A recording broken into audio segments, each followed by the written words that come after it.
here? Simple present tense. I do, she does. मी करते, ती करते, काम करते किंवा होमवर्क करते, है ना. पुढे मी केले, हमने किया, उसने किया, तो हम क्या यूज करते हैं? डिड. एक ही V2 होता है डू का, सेकंड फॉर्म डिड. और यहाँ पे क्या है? आई शैल, will, I will.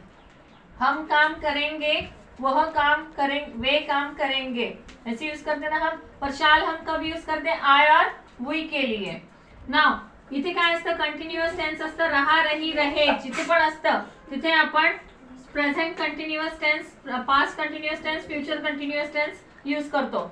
M is, are, was, were, shall be, will be, V4 होता है तो हम ये यूज करते रहा, रही, रहे. करत असेल म्हणजे फ्युचर कंटिन्युअस टेन्स. करत आहे म्हणजे present continuous tense. Past continuous tense म्हणजे करत होता, करत होते. Okay. Now I am doing, she is doing, they are doing, I was doing, they were doing, I shall be doing, he will be doing. तर इथे याचा अर्थ सुद्धा लिहिलेला मी, तो लिहून टाका. परफेक्ट टेन्स केव्हा असतं? जेव्हा पूर्ण काम झालेलं असतं. प्रेझेंट परफेक्ट टेन्स म्हणजे जस्ट नाव, आताच झालेलं आहे काम. पास्ट परफेक्ट टेन्स म्हणजे थोड्या, म्हणजे काल झालेलं होतं, खूप वेळापूर्वी झालेलं होतं एखादं काम पूर्ण, तेव्हा आपण पास्ट परफेक्ट टेन्स यूज करतो. आणि फ्युचर परफेक्ट टेन्स म्हणजे उद्या पूर्ण केलेलं असेल एखादं काम, कर चुके होंगे. आणि परफेक्ट टेन्स आपण कसं बोलतो? चुका, चुके, चुके, लेला, केलेला, केलेली, केलेले, किंवा खाल्लेला, खाल्लेली, खाल्लेले. म्हणजे तिने आंबा खाल्लेला असेल, तिने आंबा आत्ताच खाल्लेला आहे असं आपण म्हणतो.